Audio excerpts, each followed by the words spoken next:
God might be. But I believed in the power of sacrament in very much the way I do today. Not as a Catholic, but as a human open to the truth that something can be made sacred by the attention we grant it. And so one day in 5th grade, when it was my turn, I stepped into the narrow confessional and knelt. The room smelled faintly of urine, for it was rumored that Mikey Roberts had been so scared at his own confession the month previous, he'd peed his new corduroy pants. I ignored this and readied myself for my impending purity. "Bless me, Father, for I have sinned," I whispered as I made the sign of the cross. I could see Father Sandergeld's large nose from my side of the grate, red from his daily motorcycle rides before the advent of sunscreen, but also, we all assumed, from the drink that kept him company most nights. He leaned his head into his hand, pretending, as was the custom, not to see who was there through the insufficient screen. "Yes, my child?" "I am often mad at my mother." Father sighed. What sins does a 5th grader really have? He must have heard this a million times. "Be patient with your mother. She loves you very much." "I am mean to my sister." "She is younger than you." I knew he could see me.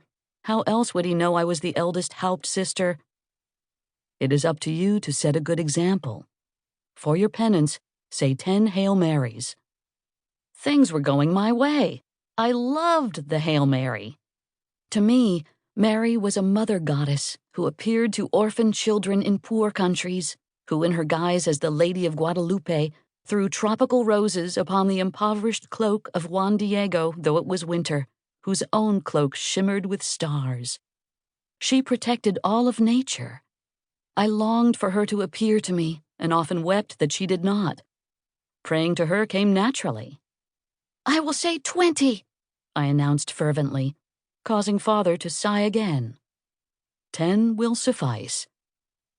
"There is one more thing." I loved having a secret, but I yearned to tell someone, and I knew of no one else who would not intrude once they heard. Still, I was a little frightened.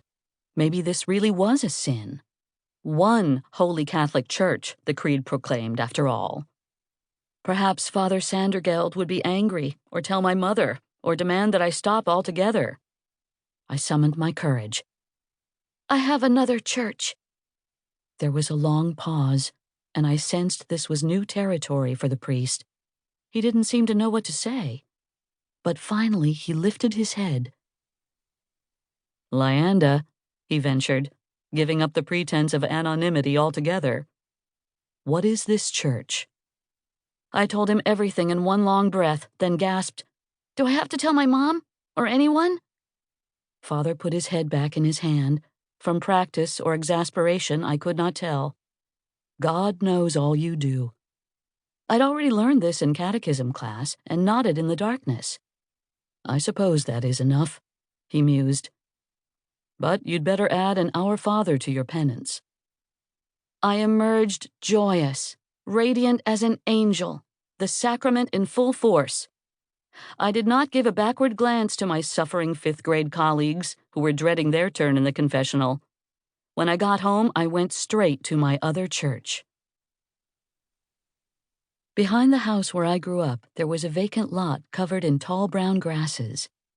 And beyond that, there was a wooded canyon with narrow trails among Douglas firs, western red cedars, big-leaf maples, and all manner of ferns and mosses, leading down to a stream called, like many streams with a forgotten history in this country, Mill Creek. Over-influenced by Anne of Green Gables, I did not call the creek by its map name, but by what I believed in my romantic young heart to be its soul name.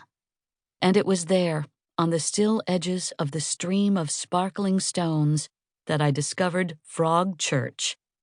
It was a small and secret church with few requirements for its single human attendee, none of them difficult for an introverted child who carried only an apple and a sketch pad that doubled as a diary.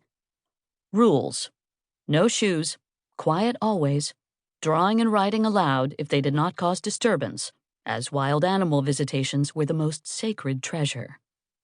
The longer I stayed and the quieter I was, the more creatures would wander through.